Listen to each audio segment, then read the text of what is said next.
খারাপ লেগেছে না খারাপ লাগলে সেদিন আপনার ঢুকেন না ঢুকেন না এখন আপনি ঢুকেন না। আমি যখন আমি তারে পাবলিক স্পেয়ারে স্পেস দিচ্ছি দুটো জিনিস না শোনেন দুই উনি মাঝখানে কথা বলেন ওনারা বলতে বলেন ওনারা সংসদে এটা করে ওনারা সংসদে এটা শেষ করি তারপরে ওনারা সংসদে এটা করে একটু পরে প্ল্যাকার্ড বের করতে পারে। প্রথম অধিবেশনে এই দুজন না থাকলে পরে সভাপতিত্ব কে করবে? নতুন স্পিকার নির্বাচিত করে তাকে সভাপতিত্ব করতে দেওয়া হয়েছে। হ্যাঁ, এতে কোনো অসুবিধা হয় নাই, কারণ স্পিকার নাই আর ডেপুটি স্পিকার জেলখানায়। একই কারণে যে কারণে উনি শপথ গ্রহণের জন্য আসতে পারেন নাই, শপথ নেওয়ানোর জন্য, সে একই কারণে সভাপতিত্ব করতে আসতে পারেন নাই। এটা নিয়ে টেলিভিশনে জটিলতা তৈরি করলে টিআরপি বাড়ে, এছাড়া কিছু লাভ না। কিন্তু অবশ্যই এই জায়গায় একটা স্ববিরোধী যুক্তি হয়েছে, সেটা হচ্ছে যে ফ্যাসিবাদ তাকে নির্বাচিত করেছে স্পিকার, সে কারণে তাকে আনি নাই।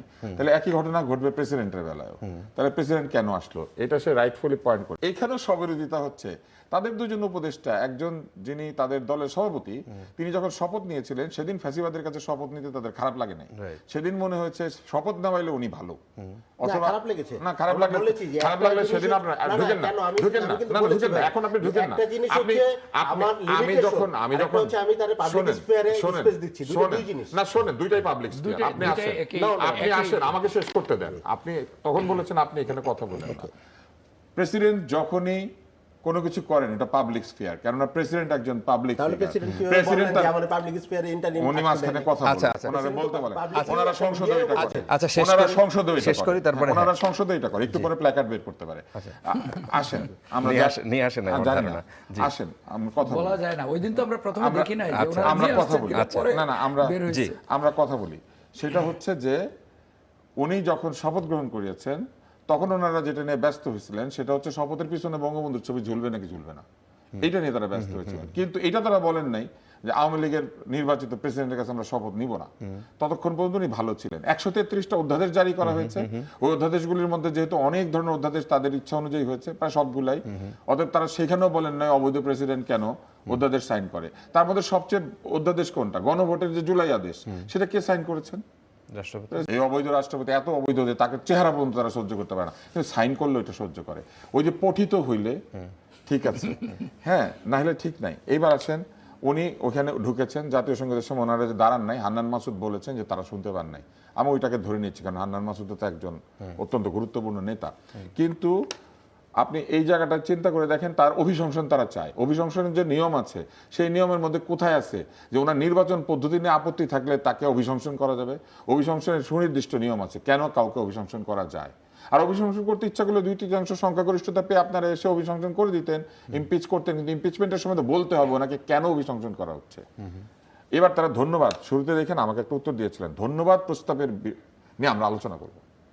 যে জিনিস আপনি শোনেন নাই সেই জিনিসের ধন্যবাদ ঠিক হলো না ভুল হলো আপনি কিভাবে বুঝবেন? আমরা শুনি না, আমরা পড়েছি। তো পড়িয়া আমরা এই ধন্যবাদ প্রস্তাব নিয়ে আলোচনা করবো। তাহলে এটাও তো ওনারা পারেন, ধন্যবাদ প্রস্তাবে সরকার কি কি বলবে এটা ওনারা পড়বেন, শুনবেন না। ওনারা সংসদের বাইরে থাকলেন, পরে পড়ে টরে এসে উত্তর দিলেন। মূল বিষয় হচ্ছে ধন্যবাদ প্রস্তাবটা কাকে? রাষ্ট্রপতিকে। কেন? ওনার ভাষণের জন্য। ওনার ভাষণটা কে তৈরি করে দিয়েছে? সরকার তৈরি করে দিয়েছে।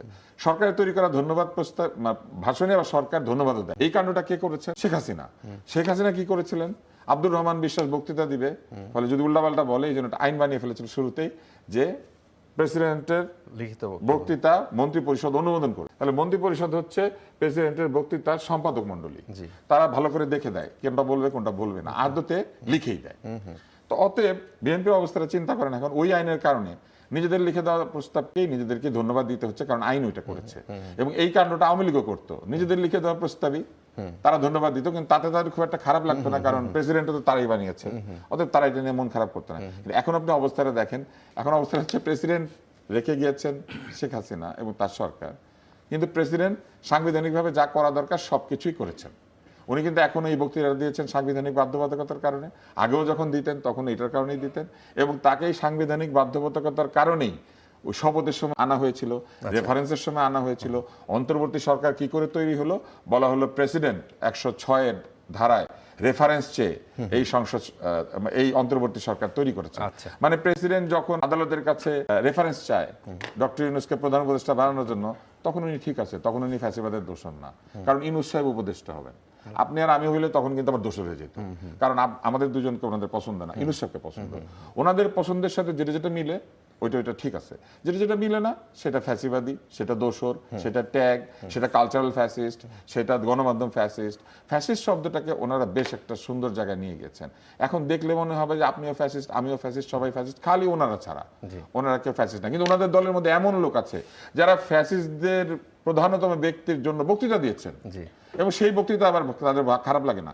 ওই বক্তৃতার জন্য ওনারা বলেন না যে তুমি যে এত সুন্দর বক্তৃতা দিয়েছিলে, এইভাবে দিয়েছিলে, সেজন্য তুমি ফ্যাসিস্ট। কি বলে জানেন?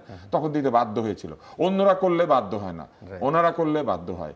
ওনাদের সমস্ত কিছু হচ্ছে সুবিধাজনক, যেটা এটাকে বলে আর্গুমেন্ট অফ কনভিনিয়েন্স, সুবিধার